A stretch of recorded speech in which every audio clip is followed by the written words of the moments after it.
Hi everyone, welcome back to my YouTube channel. അപ്പോൾ 2 ദിവസമായിട്ട് video ഒന്നും ഇട്ടിട്ടുണ്ടായിരുന്നില്ല. വേറെ ഒന്നും കണ്ടല്ല, ഞാൻ ട്രാവലൊക്കെ ആയിട്ട് മറ്റേ ഹെൽത്തൊക്കെ ഇഷ്യൂ ആയിട്ട് ഭയങ്കര ഹെക്ടിക് ആയിട്ടിരിക്കുക. സ്റ്റിൽ ഇപ്പോഴും ഞാൻ അതിൻ്റെ പ്രശ്നത്തിൽ തന്നെയാണ്. അപ്പോൾ ഞാനിന്ന് സംസാരിക്കാൻ പോണത് ശരത്തിൻ്റെ മെയിൻ ടോപ്പിക്കായിട്ട് ഇപ്പം കോൺട്രവേഴ്സിയിൽ നടക്കുന്ന കാര്യങ്ങൾ ഒരു കഥ പോലെ ഞാൻ പറഞ്ഞുതരാം. അതായത് കർമ്മ എന്ന് പറയുന്നത് ഹിറ്റ് ചെയ്യുന്നത് ഇത്രയും ബാഡായിട്ടാണ്.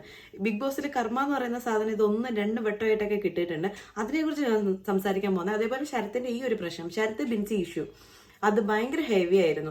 അത് ശരത്തായിട്ട് തന്നെ ഉണ്ടാക്കിയതാ. അപ്പോൾ അതൊക്കെ കുറിച്ചായിരിക്കും ഞാൻ ഇന്ന് പറയാൻ പോണത്. പിന്നെ മെയിൻ എന്തെങ്കിലുമൊക്കെ ടോപ്പിക് ഉണ്ടെന്നുണ്ടെങ്കിൽ ജസ്റ്റ് ഒന്ന് പറഞ്ഞു പോവാം. എല്ലാം ഒന്നും ഞാൻ പറയുന്നില്ല. ഇപ്പോൾ ഇന്ന് വരെ ഞാൻ വീഡിയോ ചെയ്തുകൊണ്ട് മെയിൻ പോയിന്റ്സ് മാത്രം നമുക്കൊന്ന് പറഞ്ഞു പോവാം. ശരത്തിന്റെ കാര്യം മാത്രം ഇത്തിരി കഥയായിട്ട് കുറച്ച് ലോങ് ആയിട്ട് പറയാനുണ്ട്. അപ്പോൾ കുറച്ച് ലോങ് ആയിരിക്കും. അപ്പോൾ അത് നിങ്ങൾ കേട്ടിട്ട് നിങ്ങൾ തന്നെ തീരുമാനിക്കുക എന്താണ് ഈ സംഭവം എല്ലാം എന്ന്. അപ്പോൾ നമുക്ക് നേരെ വീഡിയോയിലോട്ട് പോകാം.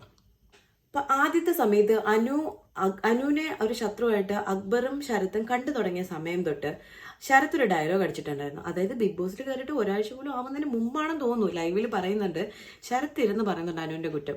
അതായത് അനു എൻ്റെ അടുത്തേക്ക് ആദ്യമൊക്കെ വരുമായിരുന്നു, ഇപ്പം ഞാൻ മൈൻഡ് ചെയ്യില്ല, അവൾ വേറെ ഉദ്ദേശത്തിൽ വന്നു എന്നുള്ള രീതിയിലാണ് ശരത്ത് പറയുന്നത്.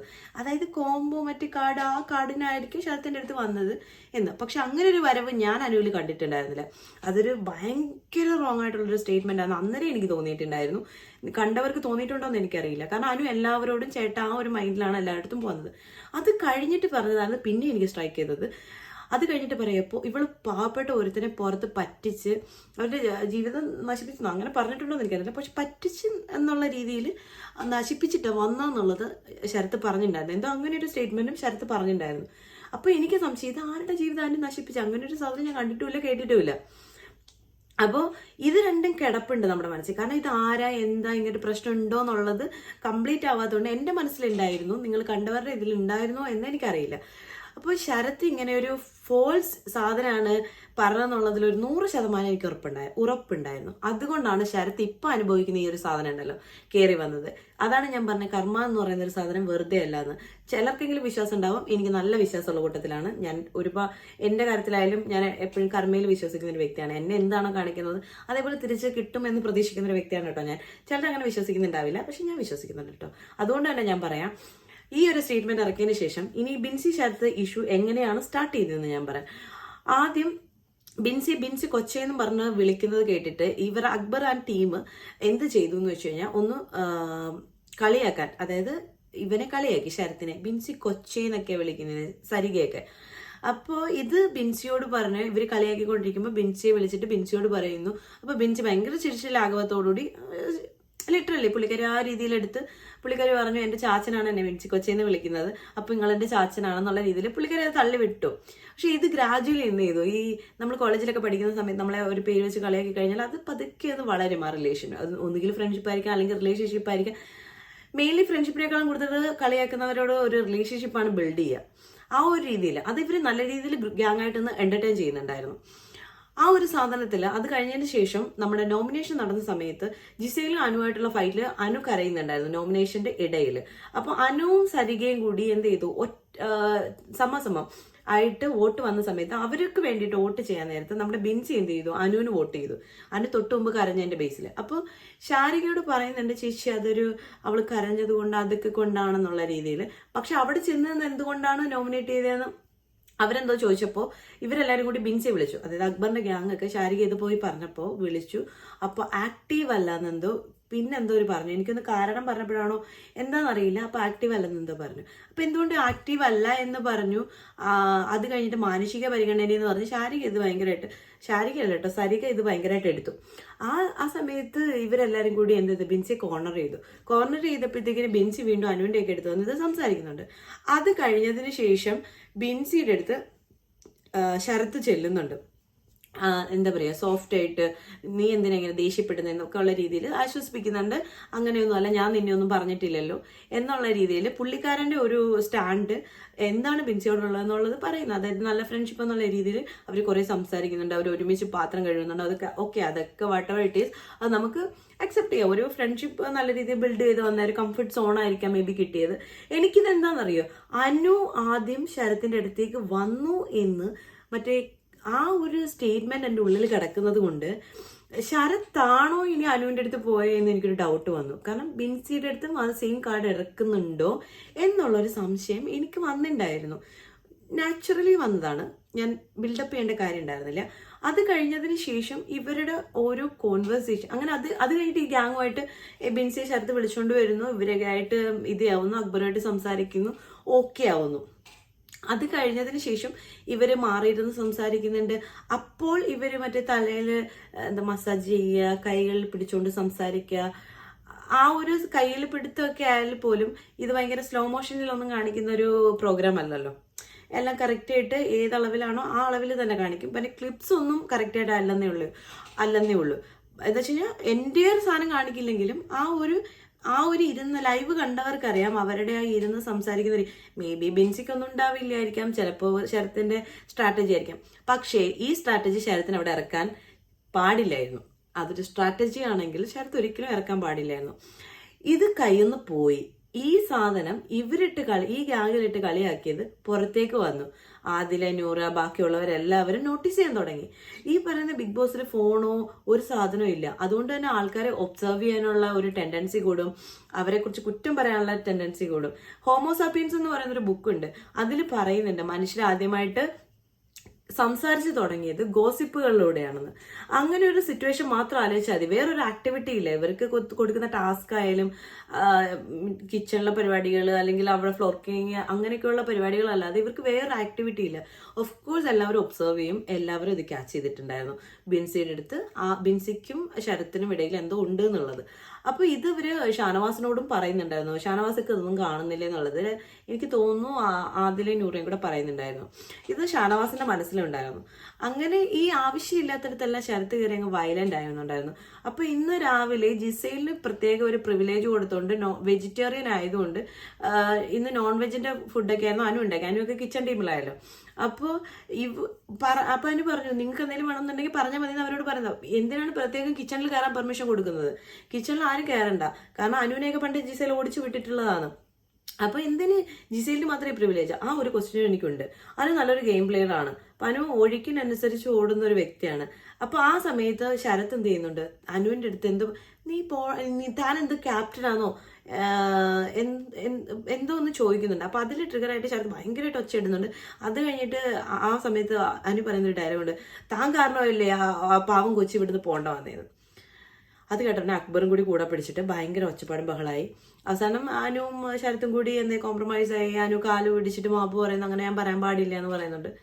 അത് അവിടുന്ന് പുറത്തു വന്നു. അത് കഴിഞ്ഞ് ഷാനവാസിന്റെ അടുത്ത് എന്തോ പ്രശ്നമായപ്പോൾ ഷാനവാസ് പറയുന്നുണ്ട്, എനിക്കറിയാം, സംസാരിച്ചുകൊണ്ടിരുന്നപ്പോഴാണ് പ്രശ്നമായപ്പോഴാന്ന് ഞാൻ ഓർക്കുന്നില്ല, എനിക്കറിയാം, ഞാൻ എൻ്റെ കയ്യിലുണ്ട് ആയുധം, ഞാനത് ഇറക്കി കഴിഞ്ഞാൽ നിന്റെ കുടുംബം വരെ തകരുന്നു. അതിൽ ശരത്ത് വീഴുന്നു. അപ്പൊ നമുക്ക് എന്ത് ചെയ്യും, നമ്മുടെ ഉള്ളിൽ കിടക്കുന്ന ഈ സംശയങ്ങളെല്ലാം കൂടി എന്ത് ചെയ്യും, ഇതിങ്ങനെ ബിൽഡായിക്കൊണ്ടിരിക്കും. അപ്പൊ അതിൽ ശരത്ത് പതറിപ്പോവും, ഭയങ്കരമായിട്ട് പതറിപ്പോവും.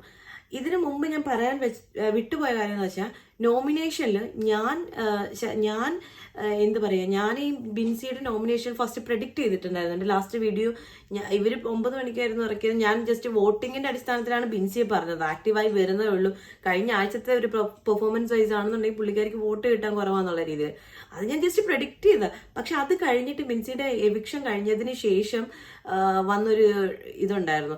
ഏഷ്യാനെറ്റും ഇതും കൂടി ശരത്തിന്റെ ഫാമിലിയെ രക്ഷിച്ചതാണോ എന്ന് ചോദിച്ചിട്ട്. കാരണം ബിൻസി ഇനിയും നിന്ന് കഴിഞ്ഞാൽ ശരത്തിന്റെ ഫാമിലി തകരുന്നോണ്ടാണോ ബിൻസിയെ എവിക്റ്റ് ആക്കിയത്? കാരണം ബിൻസി നല്ല രീതിയിൽ കളിച്ച് വരുന്ന ഒരു പ്ലെയർ ആയിരുന്നു, പിന്നെ വോട്ടിന്റെ അടിസ്ഥാനത്തിലായിരുന്നല്ലോ. പിന്നെ അതുകൊണ്ട് സേഫ് ആക്കിയതാണോ എന്നുള്ളൊരു ക്വസ്റ്റ്യനും വന്നു. അപ്പോഴും വീണ്ടും നമ്മുടെ സംശയത്തിന് വേണ്ടിയിട്ട്, അതായത് കണ്ടുകൊണ്ടിരിക്കുന്നവർക്ക് ഒരു സംശയം ഉണ്ടാക്കുന്ന രീതിയിൽ തന്നെയാണ് എല്ലാ കാര്യങ്ങളും നടക്കുന്നത്. അത് കഴിഞ്ഞിട്ട് ബിൻസി ഔട്ടായി. എവിക്റ്റ് ആയതിനു ശേഷം നടന്ന ഹഗ്ഗിങ്, കൈപ്പിടുത്തം, ഉമ്മോടിപ്പ് ഒക്കെ അതൊക്കെ ഒരു ഫ്രണ്ട്ഷിപ്പ് ബേസിൽ ഉണ്ടാവുന്ന, പക്ഷെ എവിടെയോ എന്തോ സാധനം നമുക്ക് എന്തോ അങ്ങോട്ട് ഡൈജസ്റ്റ് ആവാതെ കിടക്കും. ആ സെയിം സാധനം എനിക്കും ഉണ്ടായിരുന്നു. കാരണം എനിക്ക് ഡൈജസ്റ്റ് ആവാതെ കിടക്കുന്നത് തുടക്കത്തിൽ അനുവിനെ പറഞ്ഞത് തൊട്ടുള്ള കാര്യങ്ങളാണ്. അപ്പോൾ ഓരോന്നിന്റെ മേലിലും ഓരോന്ന് ഇതിനെ അനുകൂലിക്കുന്ന രീതിയിലാണ് വന്നുകൊണ്ടിരിക്കുന്നത്. പിന്നെ കുറേ പേര് പറയുന്നുണ്ടായിരുന്നു, ഞാനിപ്പോൾ കുറേ പേരെ കണ്ടിട്ടുണ്ടായിരുന്നു, അപ്പോൾ ശരത്തിന്റെയും ബിൻസിന്റെയും പ്രശ്നം ഇപ്പോഴും ഇങ്ങനെ തന്നെ നിൽക്കുകയാണ്. ഒരിക്കലും ഒരു ഫാമിലി തകരണമെന്നൊന്നും ഞാൻ വിചാരിക്കത്തില്ല. ഞാൻ നല്ല നിങ്ങൾ ആരും വിചാരിക്കില്ല എന്ന് എനിക്കറിയാം. പക്ഷെ ഞാനൊരു കാര്യം പറയട്ടെ, ഈ ബിഗ് ബോസിൽ ഈ 76 ക്യാമറയും ഇത്രയും ഓഡിയൻസും ഒക്കെ ഉണ്ട്. ഇത് ആദ്യത്തെ സീസണും അല്ല. ഈ ബിഗ് ബോസിൽ എന്താ നടക്കുന്നതെന്ന് അറിയാം. ഈ അക്ബർ ഉൾപ്പെടെയുള്ളവർ പറഞ്ഞിട്ടുണ്ട് അവിടെ നടക്കുന്ന, അതായത് എപ്പോൾ ബിഗ് ബോസിലും ഒരു ഫാമിലി പൊളിഞ്ഞു പോകലുണ്ട്, അതേപോലെ നടക്കാറുണ്ട്. ഇപ്രാവശ്യം അങ്ങനെയാണോ എന്നുള്ളത് അക്ബർ കാര്യത്തിലൊരു തമാശ രൂപേണ പറയുന്നുണ്ട്. അപ്പൊ അതൊക്കെ ഇവർക്ക് അറിയാം. അറിഞ്ഞു വെച്ചുകൊണ്ട് അന്നേരം ഈ കണ്ടോണ്ടിരിക്കുന്ന, അല്ലെങ്കിൽ ചില ആൾക്കാർ പറയുന്നത് കേട്ടു, ഏഷ്യാനെറ്റിന് അത് ചെയ്യാതിരുന്നൂടെ, ഹോട്ട്സ്റ്റാറിന് അത് ചെയ്യാതിരുന്നൂടെ എന്നൊക്കെ. അവര് മറ്റേ ചാരിറ്റിക്കോ അല്ലെങ്കിൽ ആൾക്കാർക്ക് നന്മ ചെയ്യാൻ വേണ്ടിയിട്ട് ചെയ്യുന്ന പരിപാടിയല്ല ഇത്. അവര് കോൺട്രാക്റ്റഡ് ബേസിൽ കാശിറക്കി വലിയൊരു പ്രൈസ് അനൗൺസ് ചെയ്ത് ചെയ്യുന്ന ഒരു പരിപാടിയാണ്. അവര് ലാഭം കാണാൻ വേണ്ടി അവർ ബിസിനസ്സാണ് ചെയ്യുന്നത്. ഇവരെന്തിനാണ് അവിടെ പോയത്? സെയിം ഇതെല്ലാം അറിഞ്ഞു വെച്ച് കോൺട്രാക്റ്റിലും സൈൻ ചെയ്ത് ആ കാശ് കിട്ടാൻ വേണ്ടിയിട്ടാണ് അവരവിടെ പോകുന്നത്. പിന്നെ ഈ 76 ക്യാമറ അവിടെ ഉണ്ട്. ആകെ ബാത്റൂമിൽ മാത്രമേ ക്യാമറ ഇല്ലാതുള്ളൂ.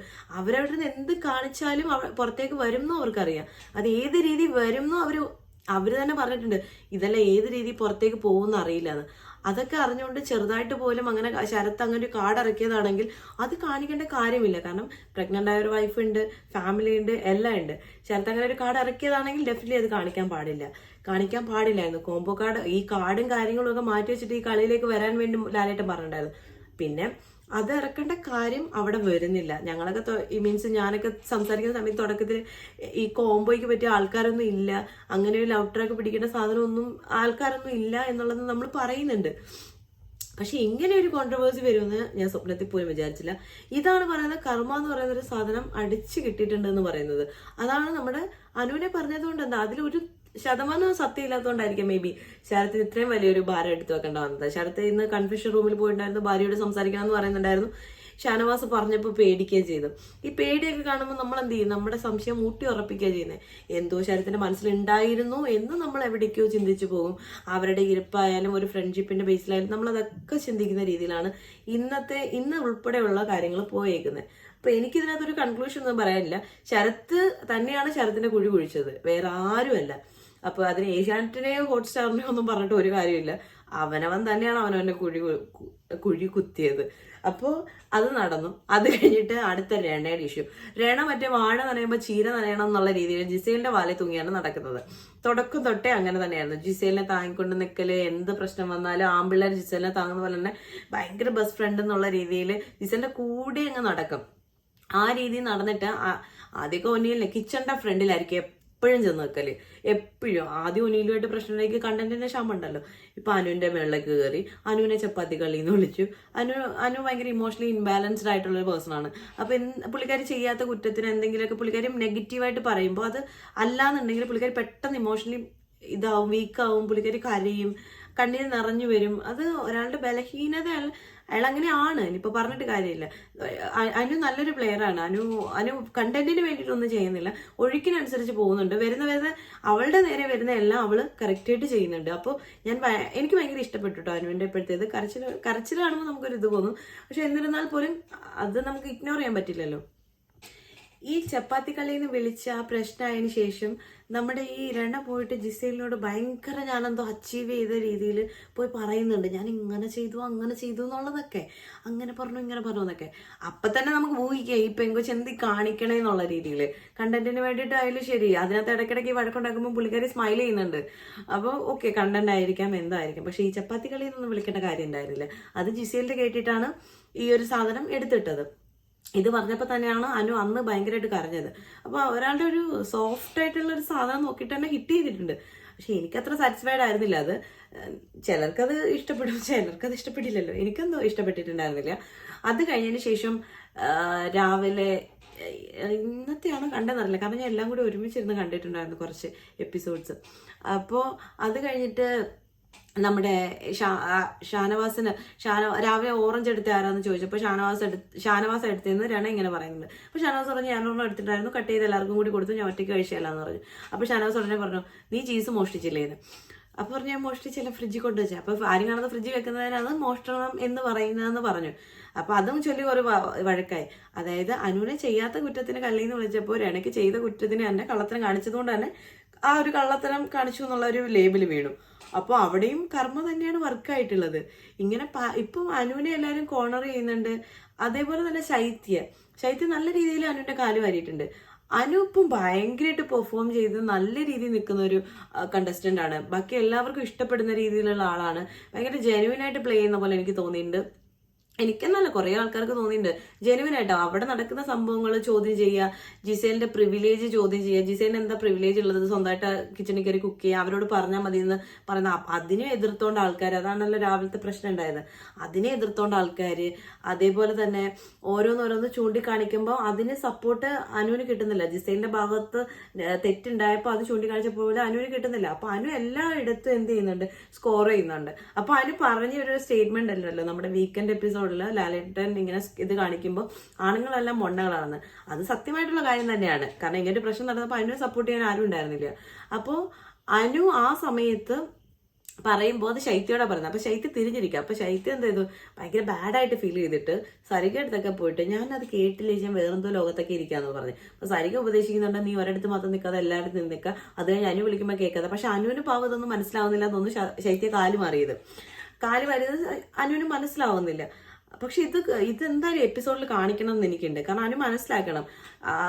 എന്നിട്ട് ഇത് ശൈത്യക്ക് അറിയാൻ തോന്നി ഇത് എങ്ങനെ എയർ ചെയ്യും എന്നുള്ളത്. അപ്പൊ ശൈത്യ ഇന്നത്തെ ഒരു പണിപ്പുര ടാസ്കില് 2 ഗ്രൂപ്പായിട്ട്, അതിൽ ബിഗ് ബോസ് ഏറ്റവും വലിയ ഒരു ഇത് കാണിച്ചതെന്ന് വെച്ച് കഴിഞ്ഞാൽ ശത്രുക്കളെല്ലാം ഒരു ഗ്രൂപ്പിൽ കൊണ്ടിട്ടു, ബാക്കി എല്ലാവരും അങ്ങനെ മിക്സ് ചെയ്തിട്ടു. അതായത് ഗ്രൂപ്പ് അവർക്ക് തിരഞ്ഞെടുക്കാനുള്ള അവസരം കൊടുത്തില്ല. ബിഗ് ബോസ് തന്നെ 2 ഗ്രൂപ്പായിട്ട് ഇട്ടു. അതിലൊരു 3-4 ഗെയിം വരുന്നുണ്ട്. അതിൽ രണ്ടാമത്തെ ഗെയിമിൽ ഈ മൃഗങ്ങളുടെ ആയിരുന്നു. മൃഗങ്ങളുടെ ഇത് ഫോട്ടോ വെച്ചിട്ട് അപ്പൊ എ ടീം ബി ടീം, അപ്പൊ ബി ടീം വന്നിട്ട് ഈ മൃഗങ്ങൾ ആരൊക്കെയാണെന്ന് അവർ ഡിസൈഡ് ചെയ്യേണ്ട ഇതെന്ന് വെച്ച് കഴിഞ്ഞാൽ അവര് എന്താ പറയാ, അത് എന്തിന്റെ ബേസിലാണ്, അതായത് എന്തിന്റെ ബേസിലാണെന്ന് വെച്ച് കഴിഞ്ഞാൽ നമ്മൾ പ്രേക്ഷകർ കാണുന്ന നിങ്ങളുടെ പെർഫോമൻസ് അനുസരിച്ച് നിങ്ങൾക്ക് തോന്നുന്ന ആൾക്കാരായിരിക്കണം അതിലുള്ളത്. അങ്ങനെ സെലക്ട് ചെയ്തപ്പോൾ ശൈത്യ ഒരു ഇത് പറഞ്ഞു. എന്നിട്ട് ബാക്കി എ ടീം വന്നിട്ട് എന്ത് ചെയ്യുക, കണ്ടുപിടിക്കുക. ബാക്കിൽ ഇവർ ഒളിച്ചു നിൽക്കും. അപ്പോൾ ഇതിൽ ഏത് മൃഗമാണ് അവർ ചൂസ് അയക്കുന്നുള്ളത് കണ്ടുപിടിക്കുക. ഇതാണ് ടാസ്ക്. അപ്പൊ ശൈത്യ സെലക്ട് ചെയ്ത ഓന്തായിരുന്നു. അതായത് ശൈത്യ പറഞ്ഞത് അത്രേ ഉള്ളൂ. ഈ ഗെയിമിന്റെ ഇടയ്ക്ക് ശൈത്യ അത് എസ്റ്റാബ്ലിഷ് ചെയ്ത് കഴിഞ്ഞു. ശൈത്യക്ക് അറിയാം ഇത് എയർ ചെയ്ത് പോകും എന്നുള്ളത്. അപ്പൊ ശൈത്യ പറയുന്നത് എനിക്ക് ഓന്തിനെ പോലെയാ, ഞാൻ സന്തോഷത്തോടെ ഭയങ്കര കൂട്ടുകൂടി ഇരിക്കുന്നവരോട് ഭയങ്കരമായിട്ട് ദേഷ്യപ്പെടും, അങ്ങനെയൊക്കെ. അത് വരുത്തി വെച്ചു ശൈത്യ അത് അവിടെ ഓന്തിന്റെ സ്വഭാവമാണെന്ന്.